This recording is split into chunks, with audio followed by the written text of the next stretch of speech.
Special bit of content today. I was asked to mediate a discussion by the Special Action Committee on World Teachers' Day. Now, we watched the film Inherit the Wind and had a discussion after that. Broad-ranging discussion. We covered the Western Cape Education Department, the persecution of Wesley Neumann and others, the role of government and civil society. It really was a worthwhile discussion. So, give it a look. It's about 90 minutes long, but it's really, if you are an educator or concerned with the state of the education sector, then it's well worth a look. Thank you. Thank you for being here. It's nice to watch a film that isn't a Marvel movie or anything, when it was cinema and not like films and stuff like that. First of all, it's good to see everybody here. A broad front of people, different institutions, different communities, and I think that's something that Principal Neumann, Wesley Neumann, has managed to do.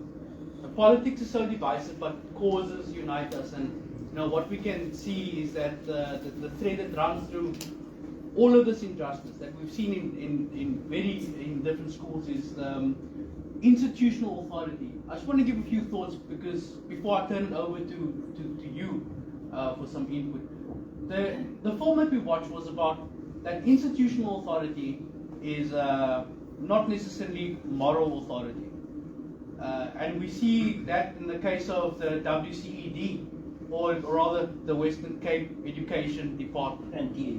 Now, Debbie Schaefer is not the Pope of teachers or the Pope of principals, and neither is David Mania, but we see the sort of a fundamentalism. Politics is, or rather education is politics. You can see the creep of an ideological stick that's within our education system, within the quintile system, within resourcing of schools and under-resourcing of other schools, of how the policies and the laws are applied arbitrarily. And we can see that some teachers, some principals are treated a certain way and others are granted a privilege. Many times that privilege and that prejudice runs along, we can say this, racial lines. This is a legacy of apartheid, legacy of our history. And it's something that it's a privilege to be asked to stand in front of you and deliver some remarks today. I don't know why you thought that I would be. There are many people in the room who would be better placed, and I would just like to acknowledge Aisha Ali. Thank you for being here, and also all the way from Paul, and Kayat Swats, who is the husband of, the wife of former principal Nabil Swats of Sinton High. There are many other people here. Brian, is Mr. Isaacs? Mr. Isaacs. Of course, what we want to, Wesley Neumann is not the first principal who has been prejudiced in this way. But we must make sure that he's the last one. And Mr. Isaacs was one of the first and who stood up for against the Western Cape Miseducation Department, as we'd like to call it. Now, a lot of things strike me about I wish that court scene was the ELR scene. That would have been brilliant if Mr. Neumann could have called somebody like the prosecutor. If you could have put Debbie Schaefer and David Mania on the stand. Unfortunately, we don't live in a cinematic world. But the verdict that was given, it was a verdict in search of a cause, in search of a reason.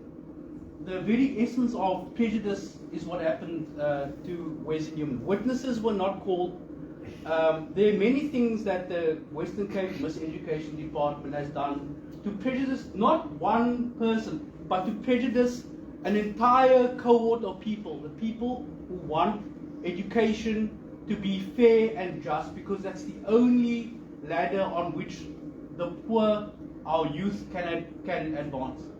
I also want to acknowledge the learners of Heathfield High School. I think these guys are the most important. And in particular, I want to single out Tino. He has a YouTube channel and he's documented the Heathfield High from a learner's perspective. Everything from the schooling activities to Mr. Newman's last day in school, the protest when the police came and cracked heads on the learners. I would encourage you to go and have a look at that archival footage to get an idea of what it's like to be a learner at Heathfield High.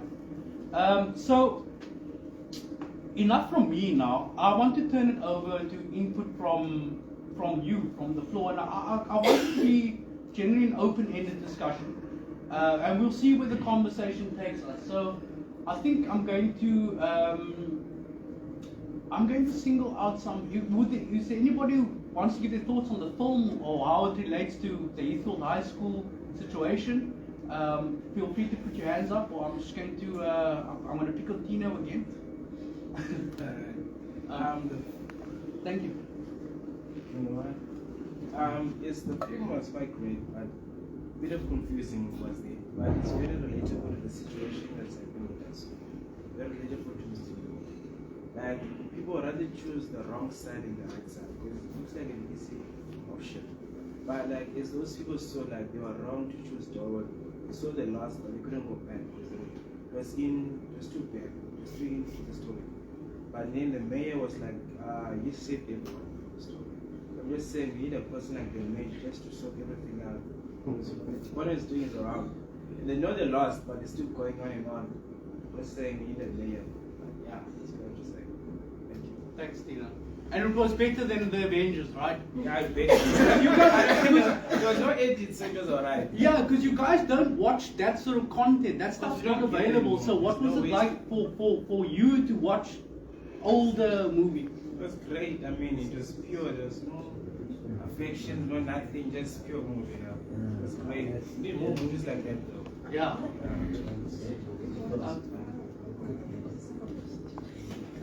Yes. Good afternoon, everybody.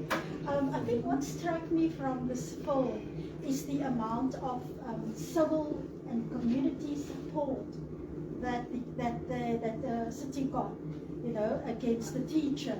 And I think these are lessons that we can take note of, especially in the case of Mr. Neumann, you know, to build up that community support.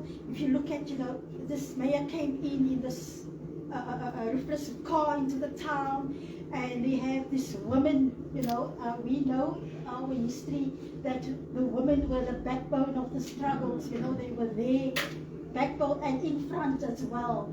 And you saw this group of women singing and chanting their support, and you have these kids on the sides. So it was all that community support, and it's something that we should look at for Mr. Neumann when there's arbitration or whenever we need to highlight his case, you know, that is that kind of support. It's a wide community support. When you have the schools, you have civil society, you have the trade unions, you know, that's what really got to me in the movie, thinking of how we can gather more support for Mr. Neumann. Thank you. I would also like to acknowledge in the room we have Khalid Sayed, who's the member of the provincial legislature. He's in the he's David Mania's opposite number. And I would also like to acknowledge former chairperson of the ANC in the Western Cape, Marius Fransman, who was a former educator and a political leader. If I can ask you gentlemen to give some input, if that's okay.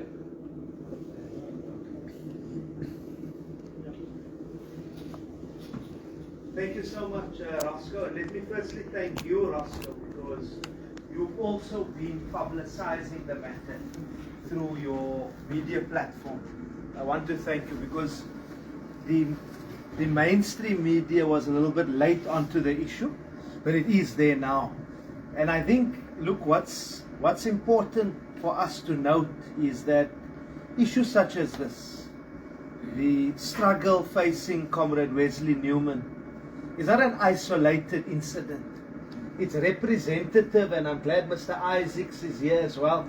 It's representative of the kragdadigheid. I don't know a better word in English how to describe it, but kragdadigheid that the Western Cape Education Department, under the Democratic Alliance and Baskap mentality actually, that they've got. Using stooges, using those unfortunately who have even come from the ranks of SATU, and I know Comrade Fransman is from SATU originally, but they've come from those ranks, they become bureaucrats, and they want to impress the political establishment. Whilst at the one end, and there's a targeting of our schools in poor and working class communities, especially schools where we find principles like Mr. Neumann, where they are trying to do something to empower our learners, to let them think differently, to give education a more developmental, progressive spirit. But on the flip side, when you have corruption and people who have been proven to be corrupt, like the former principal at Golden Grove, for example, nothing happens. It's clear racism and it's classism. That's the situation. So the Wesley Neumann situation points to that. There's a silencing of critical voices, but also there's a racism involved, and it's a deliberate attempt to underdevelop schools in our poor and working class communities. But what the struggle has shown, and I think it's important for others, here we have had learners, we have had educators, okay, those who did not sell out to the department on the issue. We have had politicians, because it's not only myself. Al Jamaa has been involved. Member Brinkhuis has been involved, who worked with us. The EFF member Kasim has been involved. The Good Party from the time of Brett Herron, and now also with the coach there, Mr. De Villiers. There's been a collaboration in the legislature, even political parties outside of the legislature as well, such as the USA and many others. You know, so there's been a political level, there's been civil society as well. In fact, a formation has been created. So I think this indicates, even though we have not yet, we've not been able to get the matter thrown out as yet, but through this particular process of taking up the Wesley Neumann matter, various other injustices in the system have been underlined. And we've exposed the department. So it shows what can be done in a democratic space if we unite at different levels, at different spheres, but also it gives us a sense, and I don't want to get party political, but it kind of lays the basis for kind of thinking that we could be having in the Western Cape going towards 2024 as well. Thank you, Roscoe. Thank you so much. We must acknowledge that Hansen has played a vital role in the legislature and taking up these issues. As much as we support part, a lot of us here is also apolitical. Not apolitical, we are not non-aligned. But the facts are the facts, you know. And then we have Mr. Fransman. When it came to the closure of the schools, he was in the forefront. Yes, Mr. Isaac can be a witness to that.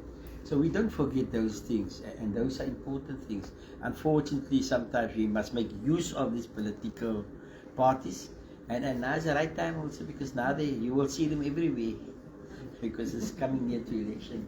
I hope it's not an electioneering campaign, but I don't think where Mr. Khalid Said is concerned, because he's been fighting this fight, and we thank you for that, and we appreciate that, because this is the time that we do need support. And from here, I'm sure the other parties can pick up. You know, and that is, we just want to acknowledge his support personally and his party for taking this matter. Thank you, Khalid. If I could just get your input, Mr. Fransman, as a former educator and also as a politician, you have a unique insight into this. So I'm keen to hear your thoughts. Thanks, Roscoe, and also well done for keeping such a critical issue. Because Outen it is after the don't have that struggle voice anymore. So thank you, Roscoe. I think it's important that we keep issues of injustice in the current realities of our society alive, and that we address that. Also Wesley, I don't know you that very well, but the few interactions that we had, Well done, well done. It's perseverance. When the attack comes from the state, and I'll unpack that point. You have to have funding to fight a battle legally. So the intent is to dry you out. That's the intent. And I think one of the things that can be done through a solidarity process is to help, is to find out this process can propel a support.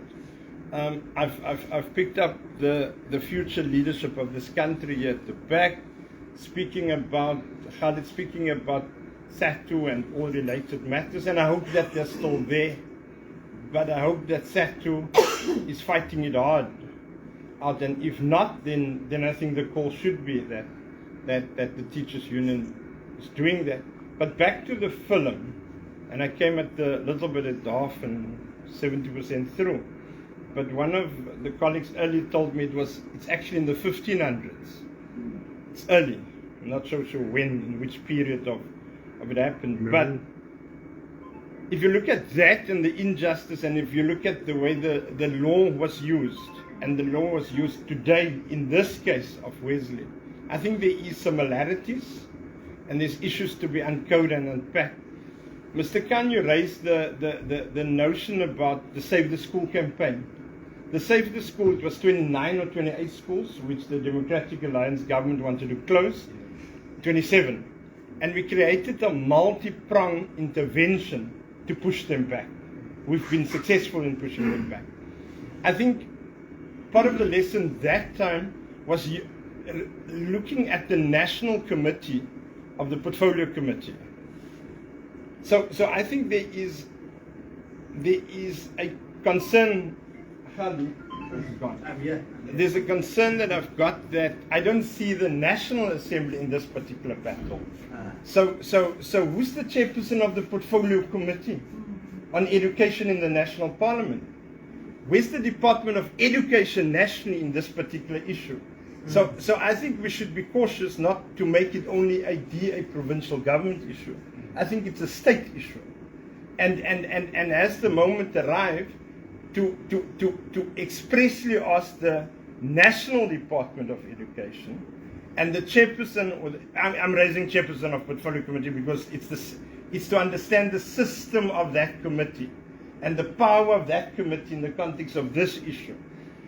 So Roscoe, I'm raising something just a little bit beyond I saw and I've seen the battle playing out here, but I think, Mr. Khan, you remember in winning that issues, we put pressure on in terms of this Save the School campaign, we put pressure on the National Assembly. And we need to get the National Assembly committee to make it clear where they stand in this issue. There's political parties here, and I think Al-Jamaa and others, and the ANC and so on and so on. I think it's important that you lobby your representatives on that committee in particular to also take this matter up. I think the final point, so it's the state. It's not only one sphere of the state for me. I think a further point, it's the power into the future, and I'm speaking more to the younger generation. It's the power of civil society, more importantly so than political party power. That's going to match into the future. If you look at the world and if you look at the trajectory of the globe, you will see what happened in France, the Yellow Vest campaign. You're going to see take the merits away around the Trump campaign. So take the person away, but look at that movement. It's not a Republican movement issue. It's a movement. It's an issue-based driven movement. In South Africa, the next 5 years, 6 years, everything is going to change. From a body politic in this country, the way I look at it. So for one, you're going to see further changes in governance structures in this country, at least national and provincially a few, even including this province, I think. You're going to see in 3 years' time, at least 75% of all municipalities going to change in its governance outlook. And I don't believe that 2024 moment, Desmond, is the 1994 situation. I think 2029 is going to be the 94 situation. Exactly. Where all provinces except one province, possibly or two, is going to have a 50% plus ruling party situation. The question then is, what type of legislative changes is going to happen through this next 6 years? And what is the opportunity from civil society, as we would have done, it was a kind of, so I was 87 matric, but as we would have done 1990 to 94 to help changing the process of governance. So South Africa is standing essentially between two things. One, a progressive, broader formation in society, in the state, or the actually new liberal agenda that's going to play itself out in coalition formation. So to the younger generation, there's an opportunity. To the older generation, I'm 54, so I'm very old. I'm not anymore in any political structure. But we formed a civil society body, and people are asking, is it a political party? And I said, no, I don't think so, because I think people are heart full of politics all around. So I think it's time that civil society get into the center stage. And the us's that used to be strong in different political parties have to sit a little bit back or help direct the younger generation into the future. So Wesley, the focus is, what is the union doing in this particular case in a more strategic way, not in a general way? What is the National Assembly Portfolio Committee and then the ministry is doing? And I think that is the focus, and there's parties here that can help in this process. So that's just a bit of focus. Thanks. Thank you, Mr. Johnson. I agree with you regarding putting the pressure on national. It's 100% right, and I think that's the spot. Before you mentioned SATU, I acknowledge the hands. I will come to the first thing that you offered. It seems that SATU has thrown Mr. Neumann under the bus. They have withdrawn all support, and they issued a very misleading statement that contained factual inaccuracies. Now, I'm not completely au fait with politics within SATU, but maybe somebody from the floor could think about that and educate me about that. If I can come to you, sir. Yeah, thank you. I really can't believe what I'm hearing here, Mr. Chairman. What are we expecting from the education authorities in this country? Are we expecting them to hand the control of education to the people? Not going to happen. The ANC and the DA have destroyed education in this country, in this province and all the other provinces. There is no equal education here. There is no quality education. They have destroyed it. So our answer does not lie in the legislatures that people go and earn large salaries for doing nothing but talking hot air. Our answer doesn't lie in the legislatures of this country, of this province, neither in the nationally. Our answer lies with the people. We must work from the ground up. We must replace what's in the provincial legislature and national legislature. People who earn their salaries on the backs of the workers, the taxes that the workers pay. When a poor person buys a loaf of bread, he pays a VAT, he pays a tax. That money goes towards paying the salaries of those sitting in these parliaments, making hot air and doing nothing, and destroying the education of our people. So we must turn our backs on these people and turn our faces towards the people on the ground. Teach them and tell them what the truth is, and let the people decide. And Wesley, I'm sorry, if this is the kind of debate that we're going to have with people who sit in legislatures and doing nothing, then I can't support you. But that's how I feel. Thank you. I'm going to push back a little bit respectfully. I feel that many times, and this is my personal opinion, many times the hands of legislators, I understand the grievance of politicians. I also get very annoyed with politicians who seem to be wasting all our time. And you're right that everybody's a taxpayer. You know, you pay VAT, you're a taxpayer. But I think that the structure politicians have to operate in are handcuffs. So we need to look at those structures, and there can only be a political solution to that, because otherwise, in my opinion, we're going to burn down everything. So, for example, the quintile systems, it's a political creation to suit a particular cohort of people. That can only be combated politically, but at the same time, you are right in the sense that we have to show our muscle as people who come in together for a cause, regardless of there are many political parties in this room, but I think all of us have left our membership cards outside of this room so that we can support Mr. Neumann. So there aren't any more Mr. Neumann. But I understand that grievance, and it is frustrating, and I think you're tapping into an anger that's in everybody. I acknowledge your hand, Mr. Khan, I acknowledge your hand, but I want to come to this gentleman first. Yes, I just want to say that I think we must be able to understand the economics of what is happening in the society now. In the first place, we must say South Africa has a dual economy. So it has a 20%, more or less 20% first world economy and 80% third world. Now, what does that mean? It simply means that the 20% first world has no allegiance to this country. In other words, they are not loyal to, like, for example, if you find a German company, a British company, an American company, they are acting in the interest of their own countries. But the companies in this country, like Old Mutual, Sanlam, the Beers, Anglo-American Corporation, Richmond, and so on, they're acting in the interest of foreign capital. Okay, so we must understand that also. Then secondly, what is also important is to realize that we now live in a new colonial society.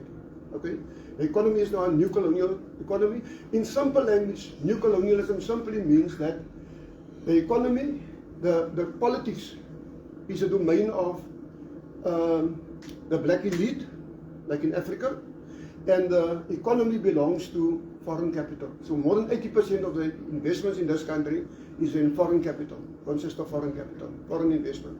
So that means that the government has very little power. It simply means that the government is not in power. The government is in office, you see. And I think the gear policy that we have, that was implemented by the Erstwhile Minister of Finance, Trevor Manuel, in 1996, that gear policy is determining a lot what is happening now. Just very briefly, number one, government must cut its wage bill, its expenditure. Number two, government must privatize. And we've seen all that. Number three, government must accept a drastic increase in petroleum prices. And coupled with that, government must accept a drastic devaluation of its currency. So we can see how the two are playing itself out, because the international price of crude oil and the exchange rate, the value of the currency, is determining the fuel price, etc., etc. So we must understand that. And then the last one, not the last one, there's more than 10 items or conditionalities in that gear policy. But the last one I want to deal with now is the fact that we also have, in 1997, this government has signed a deal or an agreement with the World Trade Organization. And according to that agreement, the government is no longer allowed to protect its own economy. So it can't apply a protectionist policy. Now, in short now, what that has resulted into is basically that our whole clothing and textile industry has been destroyed by China, okay? Our new savior, okay? Now, so there's still more and more. America is busy taking over the poultry industry, etc., you know, and now they're doing scientific warfare against this country. Okay, you know, the bird flu now and all that. Anyhow, so we must understand that now. So as we can see that now we can look at education and say, where does education fit in? Education is one, education, welfare, health, and housing. Those are the four items that government must cut. Okay, they must cut their budgets every year. Now, very important to notice, who is cutting the budgets? It's not the ANC. The state is cutting the budgets. Who is responsible for state capture? The state is doing state capture, not the ANC or not the government. So I'm not an apologist for the ANC. I'm just saying who is actually responsible for it. Who is responsible for implementing the gear policies I spoke about now? Okay. Now coming back to the schools now, okay, in the Western Cape particularly, but countrywide, the DA I don't want to say DA, I'm saying the government, but in the Western Cape it is the DA, is running education into the ground, public education, especially the township education. You know what is actually happening in schools? Instead of education taking place in schools, anti-education is taking place. You know that principals are now acting against education in schools. You know that principals in the townships are destroying education. They are busy with setting one group of staff members up against another group. They are influencing via certain teachers who want to get promotion posts. They are setting those people up to act against other people. And you have a huge split in your staffs now. Okay? On the basis of permanent posts that must be acquired. I mean, some people want to get into a permanent position, and some people want to get promotion. And those two aspects they're using to destroy education. There's no more culture of learning, no more culture of teaching anymore. Teachers are now just clerks, you know, admin clerks. Wrap it up because I want everybody to have Yeah, an opportunity. okay. So, yeah, there's still more aspects I want to touch on, but I mean, just simply to say that the education department comes in and then they say they want to restore quality education in schools, but they are responsible for destroying it. And now they're coming as peacemakers and to try and now do something wonderful. Okay? So we're not realizing that there are schools like Belgravia High School, like schools that we thought that we still thinking that are functioning schools. Those schools are dysfunctional schools now. They are not really functioning well. Do you know that in many schools, home language, or like we used to call it first language, English first language, in June, about over 70% of matriculants are failing those subjects. They have failed it. And so I can go on and on. But I mean, the culture of learning and teaching is down. Thank you. Thank you. What I would say is that you're right when you say the government's looking at austerity and cutting the budgets. We have to defend the education budget and the social net as vehemently as possible. Yeah. They're running on the myth that we're running out of money, we're going bankrupt. That's not true. We can't run out of the thing that we ourselves print. So before I come to you, Mr. Duri, I want to come to, there was another hand here. Oh.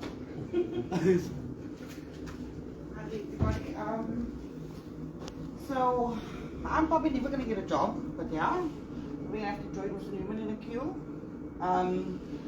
I have been worked out of a few schools because I talk and because I teach.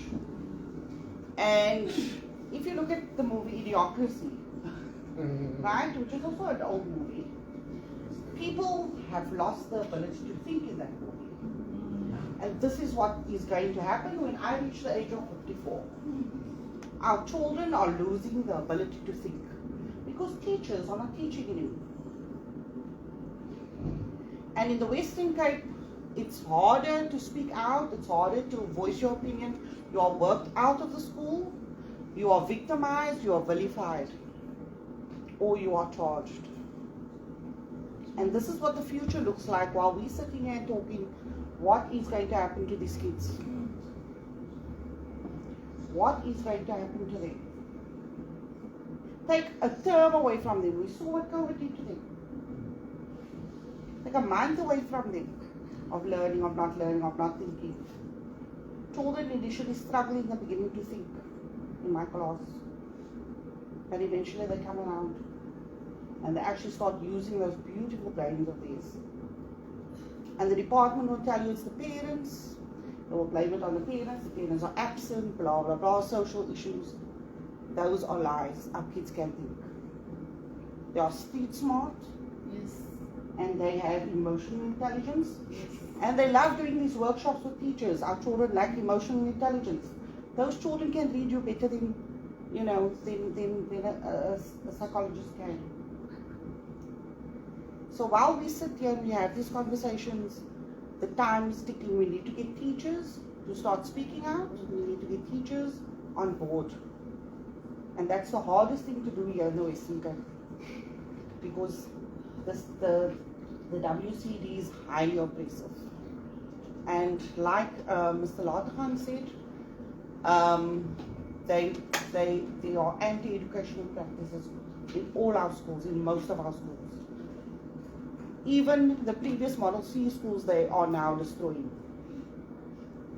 We saw J.J. Maynard in the news Same thing is happening there.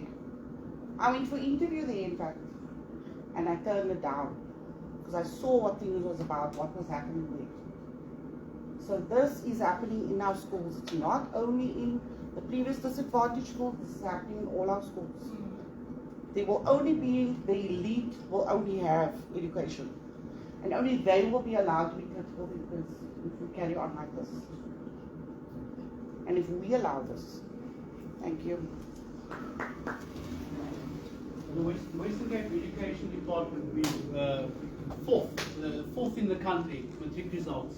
I can't remember the last time that the Western Cape ranked first in the education results. Also, what we saw at Heathfield High was after they fired Mr. Neumann, despite the year that they had in COVID with all of those measures that they had to put in place, an under-resourced school under the quintile system, the matric results were great in that year through a collective effort. Then they fired Mr. Neumann, and the results have gone down. And for me, when I asked a student when SAC and some of the students were kind enough to tell me about the story, one girl said, I don't know, I'm not confident about putting Heathfield High on my CV. I don't know what employers will think about that. Simply because of the fact that the Western Cape Education Department has so stigmatized Heathfield High and other schools. And the heritage of Heathfield High is a great school.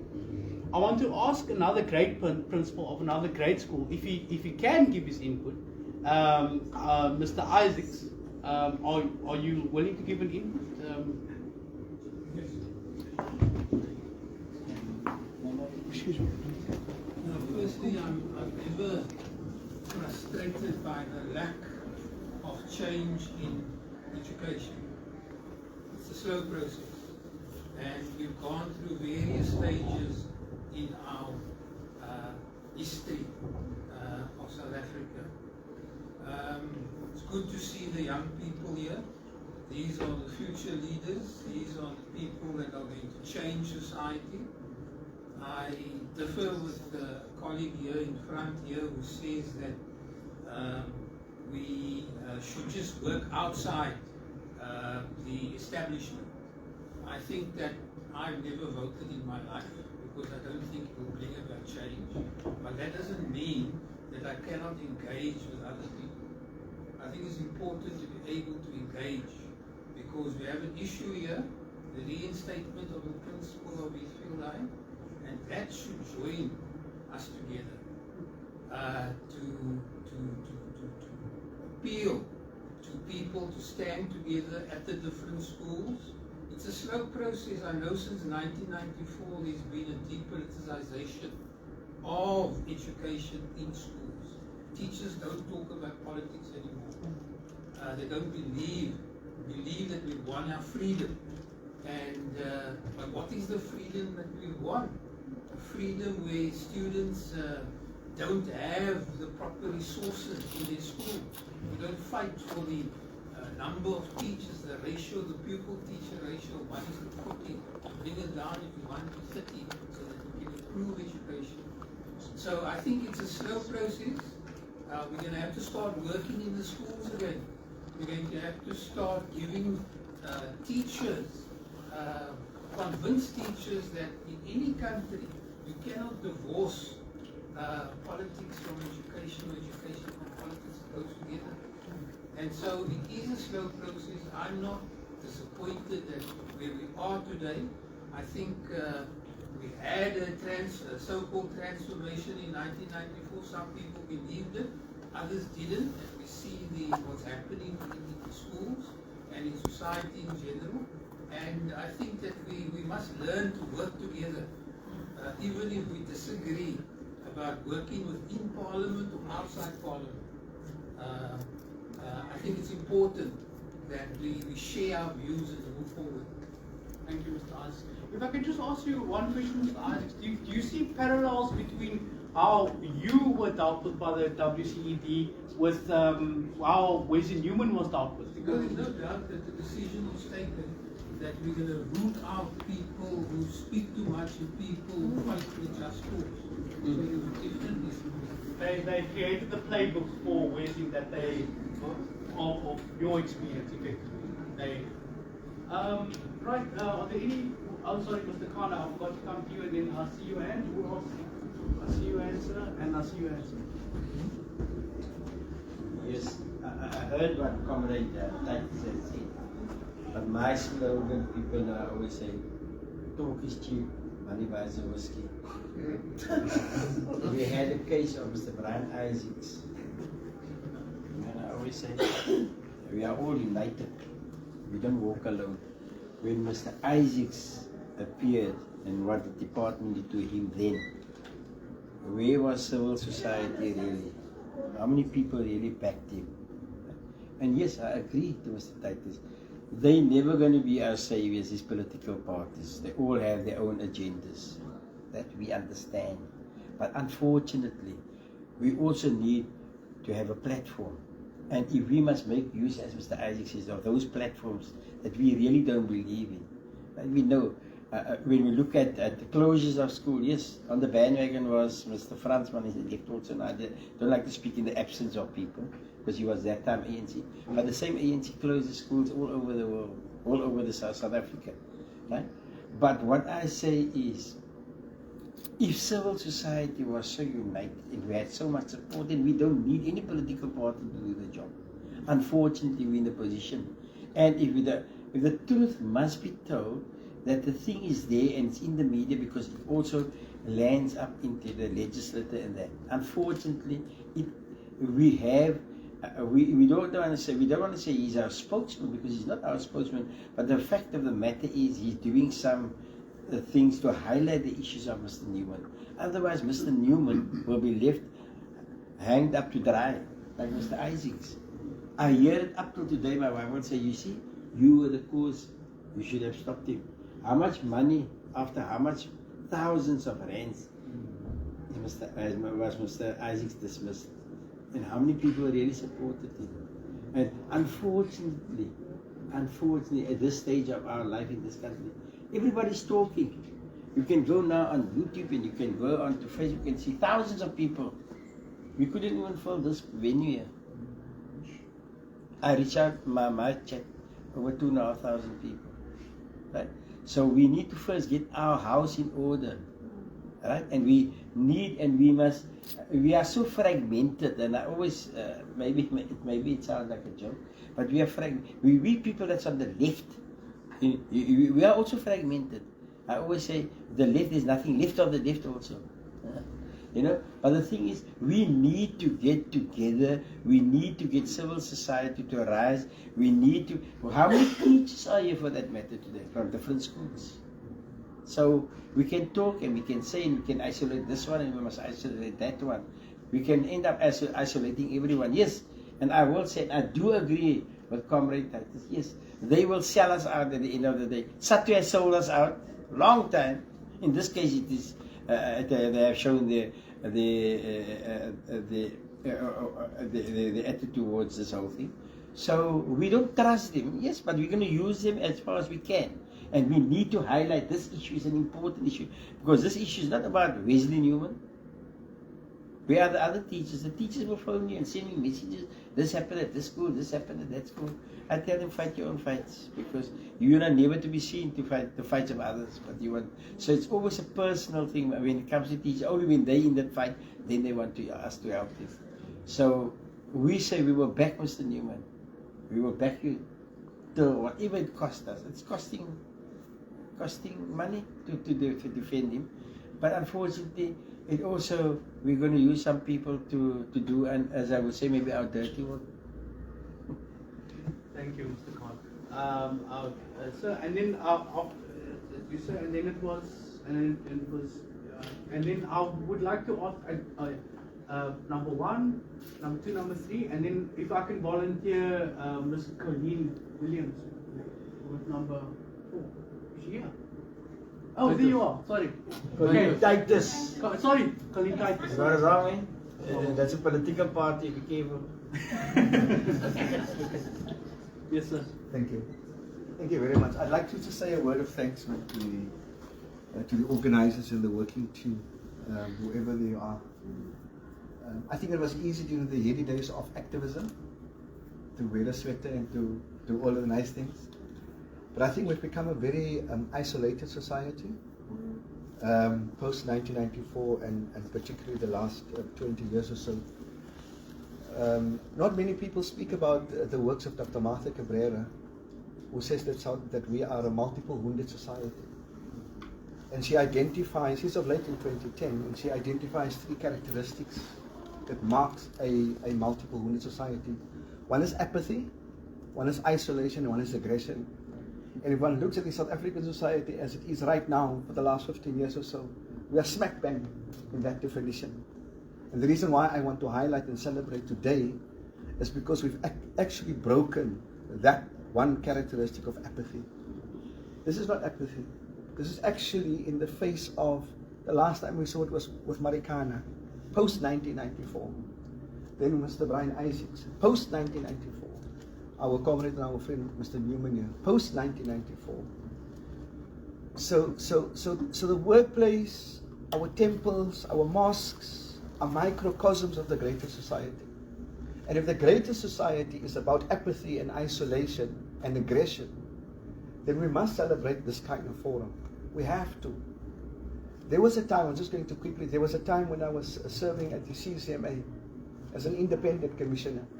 And I was part of a very small team that went on to these imbizos, where you meet with the Department of Justice, Department of Labor, all these fancy departments. And the first thing that when you get there, besides the paraphernalia and all of that, the first thing they do is they take out the attendance registers. And at one point I asked, why are we making a big fanfare about the attendance registers? It's because we've become, it's not just the schools, Mr. Neumann, but all these departments have become glorified administrations. Yes. So the one thing they boast about is we have had 200 people at that particular Inviso in Citrusdal, for example. And I, as a one man, would maybe just serve 15 people. But by God, those 15 people would get the best out of me. Right? So I think our society has become administrative. And I work in schools, and I've seen how the SGBs operate. It is indeed what my comrade has said. It is indeed that. And so I'd like to end off by just saying that the answer, and I support the answer, it is multifaceted. We have to talk to people, we have to talk to civil society, and we have to give the support. But we are also optimistic in people like young Tino. I haven't met you, sir, but I will certainly look at your YouTube. It's going to be people like the Tinos in the next 5-10 years that's going to become what they call influencers.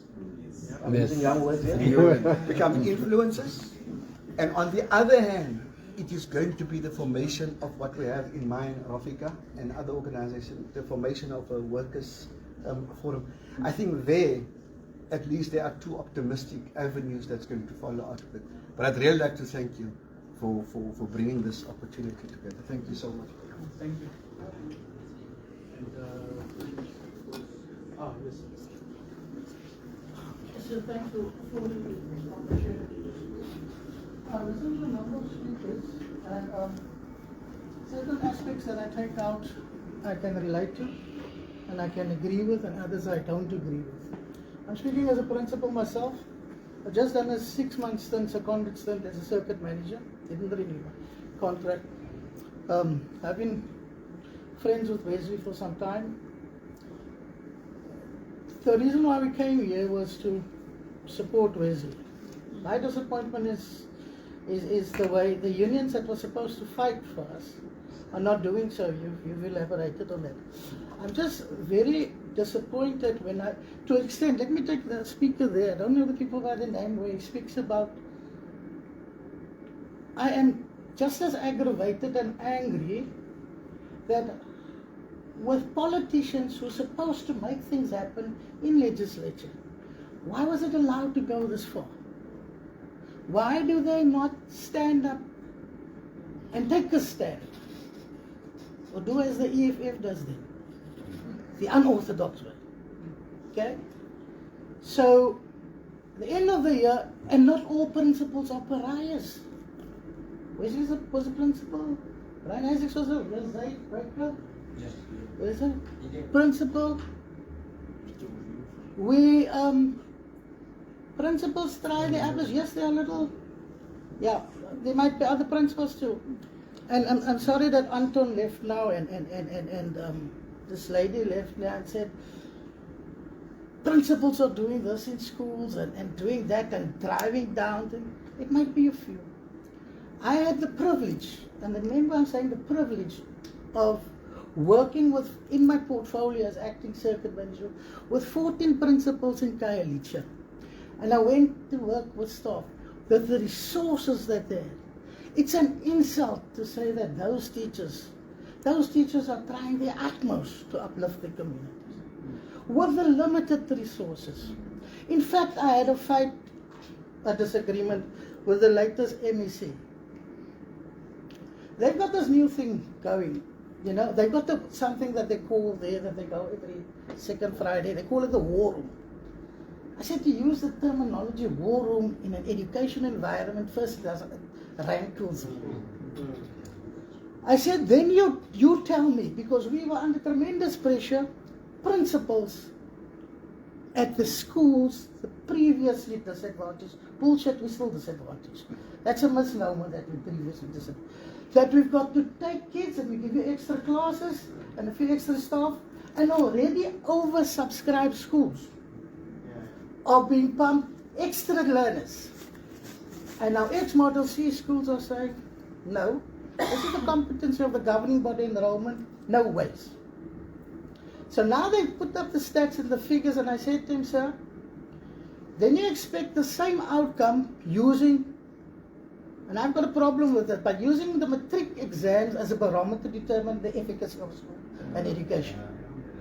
So now you have a school in Khayelitsha with 60, 70 children in the class, with the infrastructure built for 35, and you got Hottentots Holland who tells you, no, our classes are 35 and that's it.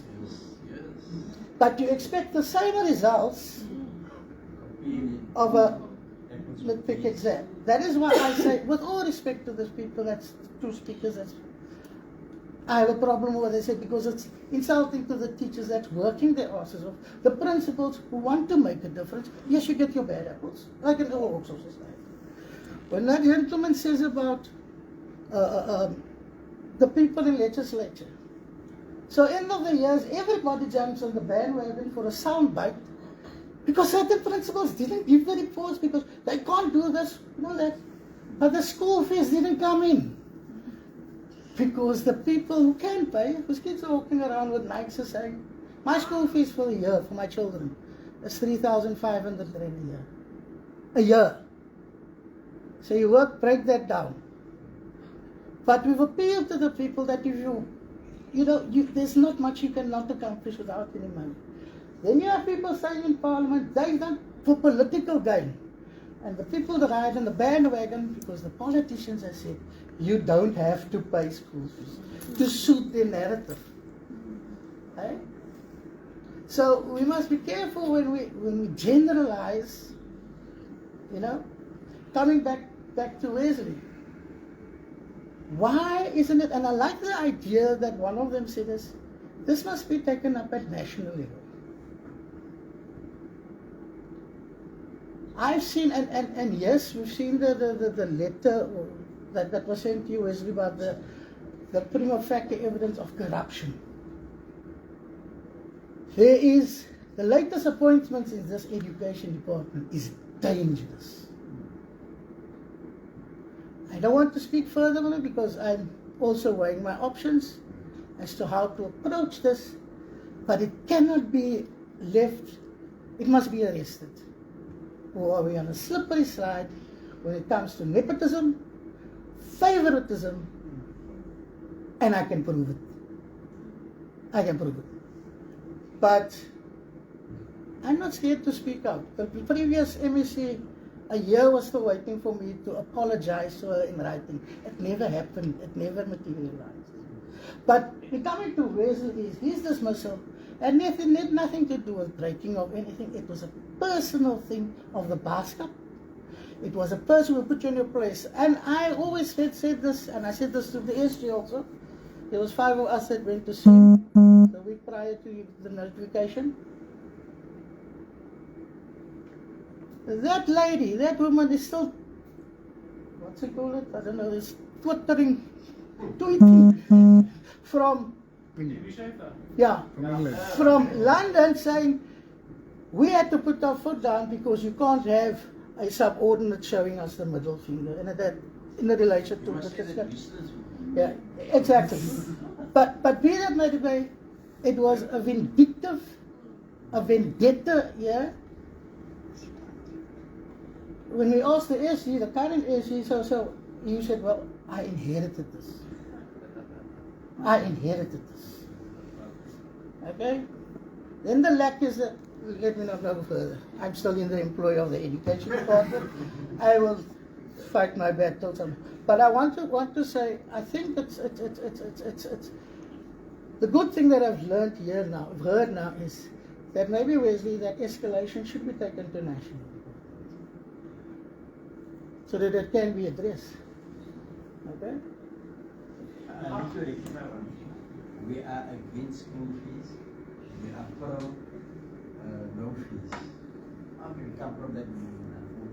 I'm going to come to you now, but I just have a question for the gentleman. Do you feel that the problem is political, or was a layer of administrative bureaucrats who do the bidding of the political heads? They've all morphed into one. You can't even separate the two now. So, in a sense, I'm just trying to get your input because I spoke with Jackie Duplessis, who was a circuit manager of Heathfield. I spoke, and she was on Cape Talk this morning at 11. I'm still looking forward to hearing the recording. Me too. So what she relates to me, my understanding is that there's a culture of almost bullying and of the circuit managers and that layer of administrators by the political heads. So the MEC and those functionaries would then dictate almost, are you with us or are you against us? Is that your experience? I come now from the district office. I can tell you, those curriculum advisors work extremely hard, and they're still at the end of the food chain. Extremely hard in terms of curriculum delivery. This new Back on Track program is a political foofy. Okay? I don't know how it's going to benefit, because all schools have been trying to get their, after COVID, to get their kids and to get them back on track. Matric teachers are there, they're teaching on Saturdays, they're teaching extra classes. So when you do this to tell the world out there that this government, provincial government, is putting this in place and doing this and this, but you're also not saying, are you? You say we're finding places for children in schools. In which schools? Already oversubscribed. Already teachers under. I said to the minister, you're talking about that's the war room. The war room's not there, the war room's in the classroom where there's 19 people. That's crowd control. That's not teaching. But you expect the same result. So to answer your question, the sad part is, with the latest political appointments, ex-ANC members that are now bureaucrats, going to assist with people, and now suddenly got the check with it in terms of good, lovely salaries, so now we toe the line. And we place the pressure down onto your district directors, onto your circuit managers, and this whole thing reverberates through the system. Yeah? For a political end goal. Build more schools. Get more educators. Why are our young educators leaving the system and going to teach overseas? For the money. Yeah. But I don't know if we've answered the question. They've all morphed into, because they've got a common goal. There's no synergy to be between what they have to achieve, because it's the administration in power has a certain objective to reach. But to play around, I'm not a politician. I'm in education. I'm a principal. So I try my utmost with our limitations to produce. Fortunately, from all accounts, we're succeeding. You know, despite or in spite of the education and the department and all the political rubbish and maze that they put in. Despite, not because of the exactly. Sir, I'm going to come to you, and then Colleen, and then I'll see you at the back, sir. And then after that, I'm going to any 30-second closing remarks from the room. Thank you. Thank you. Oh, sorry.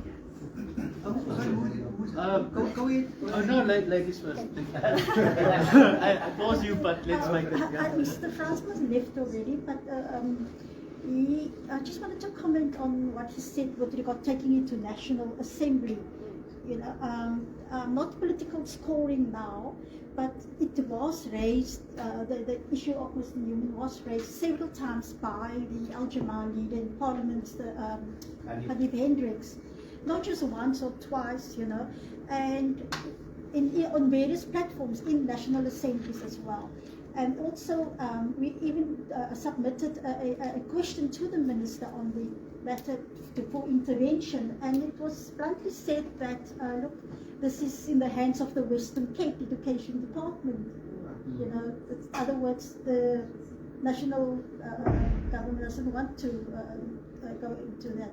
And also, with regard to the overcrowdedness in schools, we in the Western Cape Legislature, the MPL also raised the issue of open up the, admit the learners from overcrowded schools into the former Model C schools, and that of course was also not acceptable.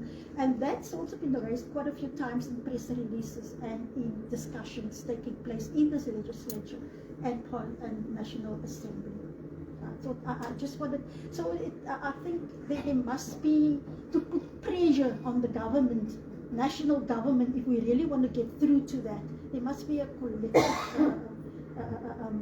front from all pressure groups to apply that pressure on government. And it's not because having one MP in National Assembly and that they really not see this. But it's again a community effort to highlight Mr. Newman's case as well. And of course, there's many other issues that the Western Cape Education Department are not really addressing in our schools. The inequality is a huge gap. It's never been really effectively seen to. I mean, teachers are occupied with counseling their learners, or those living in gang-infested areas. These kids are so traumatized. They need to spend the first few hours in the morning counseling the kids and settling them down. So, thank you. Thank you very much. Okay, this guy, and then Colleen, and then you, sir. Thank you. Someone said that SATU has sold out Wesley. Yes. But SATU is part of a system. The system is the thing that's destroying Wesley and destroyed other teachers. And the SATU and the ANC, the DA, they are all part of the system. So it's the system that's our enemy. And these people have bought into the system. And they will not destroy this system because it's a system that feeds them. They feed off the system. You cannot cross a river on the back of a crocodile. This crocodile is going to destroy you whilst in your quest to cross this river. And this crocodile is the system, of which the ANC, the DA, SATU are all part of it. So, I cannot fight or speak for Wesley, but I will appeal to him.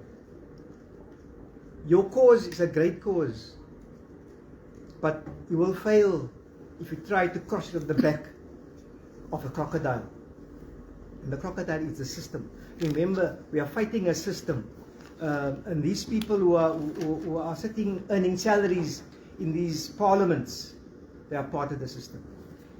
Thank you. I'm going to use that phrase. You can't cross the river on the back. You cannot. It's dangerous. I'm going to use it. Okay. Colleen? Okay. First of all, on behalf of the Special Action Committee, we would like to thank everybody for turning up in numbers today. We appreciate your effort and your sacrifice of time.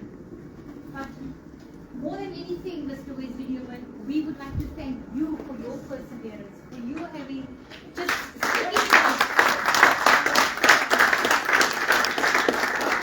you could so easily have accepted position that they offered you, but you stuck to your principle. You are a principle like Mr. Brian Isaacs, and they're trying to destroy you. They're trying to break you. They're trying to break all of us by making an example of one person, a young, energetic principal who's got his whole future ahead of him. They want to destroy you and make an example, use you as an example for everyone, that if you come up against the state, if you come up against the system, we will break you. We will break all of you, and we will make an example of Wesley Neumann. So, having said that, we have we are crying out to our people. The Special Action Committee started out a big organization. We had numbers. People started dwindling out. Why? Because of the pressure from the department. Because they are scared to speak up. They keep quiet. They rather privately tell Mr. Neumann, we are behind you, but it doesn't show. We are calling on people who are like-minded, who are in this fight with us. Join the Special Action Committee. Join the new organization that we are about to form, because Satu has definitely stabbed Mr. Neumann in his back, and they made it very public. It's evident for everyone to see and to know that who they are siding with. You are right, Mr. Titus. We are fighting a system here. And we are calling on people now. This is the first, and thank you for this platform that was created. Because on this platform, we agree to disagree and voice our different opinions. And only by having discussions like this can we then understand and come to a common solution for all of us to work together to fight the system and bring in better. It is for the young people out there. We are on our way out, but we've got young principals and teachers, educators, who can and will make the difference if they are given this opportunity. So if we must fight, we must fight. So this is the first of many such talks and discussions that we will have. And we are sincerely hoping that we'll grow in numbers. So when you get the next invitation for the next talk like this, please do attend, because all your opinions matter, and we will take this matter forward. And we say, Viva Mr. Wesley Neumann, viva! Viva! Viva to the cause of fighting injustice and inequality, viva! Viva! Power to the people, power! Power to the people, power! Because when people unite, that's when governments tremble. Thank you.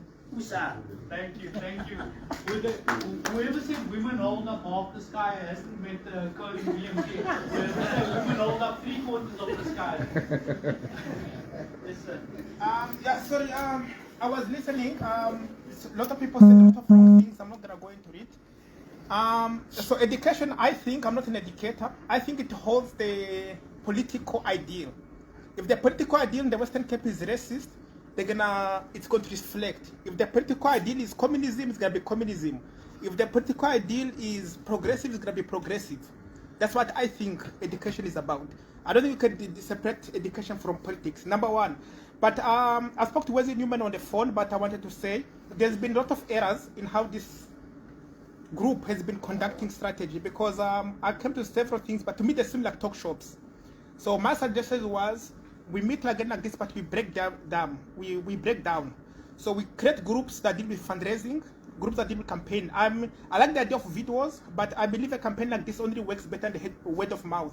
Because when I can talk to you with my mouth, then you can sympathize with me. You know, sometimes I watch a video that I can just switch it off. I can say that's not my problem. I can show another video in other countries, a similar issue.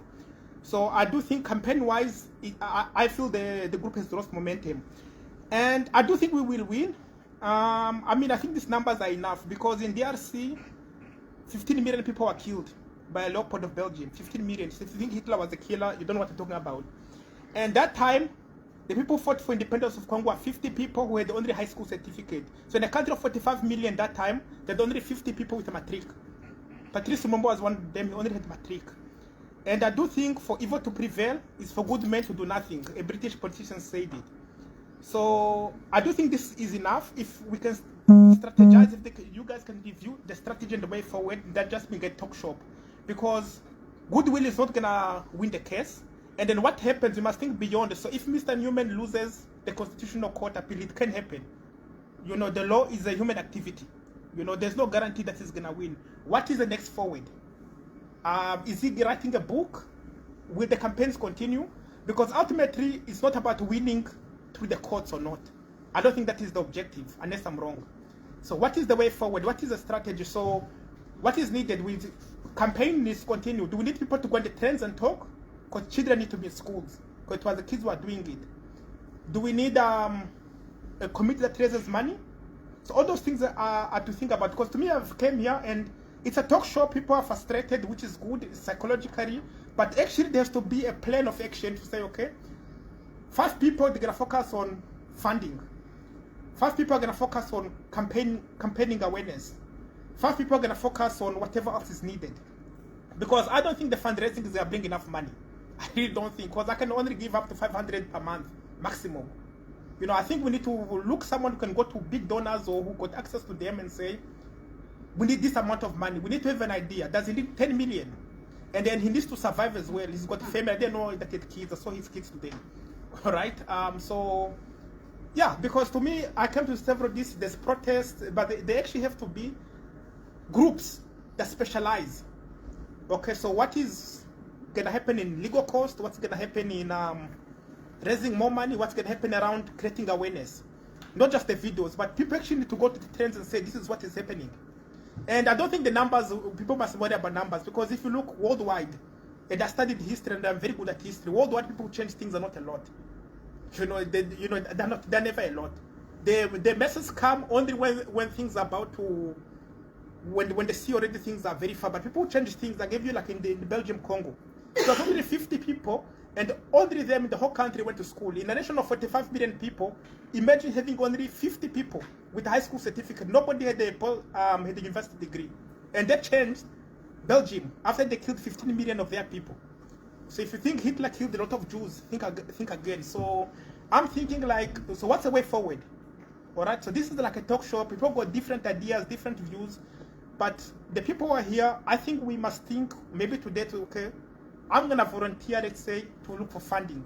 I'm going to help with campaigns. And that's not videos. That means actually going in taxis and buses and talking to people, giving pamphlets. Because when I first came here, I went to the castle, to the Cape Malay History Museum, and the students came to me. I didn't expect them to. They told me these issues. And one of my nephews used to go there, and he told me about it as well. So I think the way forward, things must change how they are done. And what will happen if he loses at the Constitutional Court? Is the goal to fight this legally, or is the goal to really create social awareness of what's happening? Because I know the current MEC of education for more than 17 years, David Mania. I mean, Mr. Neumann and also sent him the correspondence I sent to him. And he's changed completely from the person I used to know. When I tell him Mr. Neumann, his face becomes red. All right? And he's never worked with Mr. Neumann before. I even met him in town and said we can't discuss it. Before we should discuss all sorts of things. And me as a foreigner, he would discuss things that in a normal state he wouldn't be allowed to discuss. And so I'm thinking, so what is the way forward? Because I'm not so focused on the legal aspects. You know, laws make, courts make whatever decision. But is the fight political? Is the fight a legal? I don't think the fight is a legal fight. Legal is part of the fight. But what will happen when he loses the case, or if he wins the case? What is the ultimate objective? And we must not come and talk. We must create committees that are specialized units that are dedicated to find a way to fight these things. And then maybe we can meet once a month to continue our talks. I think there are members of the Special Action Committee who put in place... Sorry to interrupt you. I know that, but that's a small community. But we who are not part of the committee, what are we doing to bring money? What are we doing to create awareness? What are we doing? Because I'm not going to support him by coming and talking, giving my political ideas, what I think is right or wrong. Anybody can do that. Even an 8-year-old can come and tell us what is wrong with the system. I'm saying the strategy way, we need to dedicate teams. I can volunteer to help, for example, funding, because I know a lot of people in business. Other people maybe can create awareness. I could also go and train and teach like a pastor. Neumann. I can do that. So my suggestion is the people who come are not part of the special, because the Special Action Committee, to me it seems like a small group that supports Neumann. But they're a small group, but what the people who come here to these gatherings, what are they for? Are you here to be educated, or are you here to participate? That is my question. I think what we will do is immediately task you to mention Wesley Neumann to David Maniac every opportunity you get. I have done it. If you have that effect, then No, but he's not the right person to be targeted. The people that must be targeted is normal people. So because before I can do that, what is the objective? To support, how do we support Neumann? Do we support him by talking? Or do we support him by contributing our efforts? That is my question. Speaking of Wesley Neumann, if I can call Mr. Neumann up and... I'm going to try to be very, very brief. I know we're over time. And firstly, I want to say thank you to everyone for coming out. I want to emphasize it's bigger than Wesley Neumann. I mentioned a system. And I'm sitting with more questions, and I'm going to have to go home and I'm going to have to have an honest conversation with myself, because how do I cross the river? Because we need to cross the river. We cannot say that we're going to stay on this side forever and a day while the world is moving and how people are being disadvantaged. So we're going to have to unpack that. And we're all going to maybe have to reflect.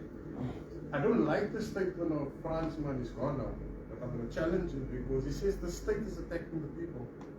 But I'm of the view the state is born out of the people. We are the people, and there needs to be a revolution there. You know, you cannot divorce the state from the people, because we the people. And by having these conversations, hopefully we're starting to reignite the activism and having this conversation. So wherever I am at my site of struggle, be that at whichever school or whichever community, I'm going to use that agency. We all have an agency. We're not just going to come to a forum like this. Education speaks to all the problems in society. Politicians, they come up with a housing policy, they come up with inequality, unemployment, but education is the key. Unemployment, inequality, and what's the other one I mentioned? There's three of them, but they're not addressing education per se. So what we need to look at, they started with Mr. Isaacs, who mentioned that. Once they got rid of Mr. Isaacs, then they went to Mr. Oliver, they went to me, and there's many others. And people are starting to keep quiet. So we need to look at, because education is so central to communities and to societies and to a developmental state, we need to build a broad front, a front in education, inclusive of everyone, to continuously challenge them. So we watched the movie, education is contested terrain. There's always going to be a challenge or a fight in education. It's how do we respond? Rest assured, it might be in a year's time or 2 years' time, there's going to be another issue. How are we going to respond? And are we going to be reactionary? And we need to build an organization that speaks to the challenges of education, inclusive of everyone, because it affects all of us. So that is my hope, and hopefully we can get there. And again, I just want to say thank you to everyone, and maybe we should have another session to come up with solutions, because this was thought-provoking, even being through this whole thing for 3 years. So it's just my input. Thank you. Thank you, Mr. Neumann. Thank you to everybody. I think it would be remiss of me to not acknowledge the contribution of Ms. Benjamin, who is the she's keeping this boat afloat. Who is the engine in this in SAC. Secretary. And it would be wrong to not acknowledge her contribution. So if we can to the Special Action Committee. I think we are over time, so let's not have pleasantries. Let's shake hands and greet each other and go in peace. Thank you.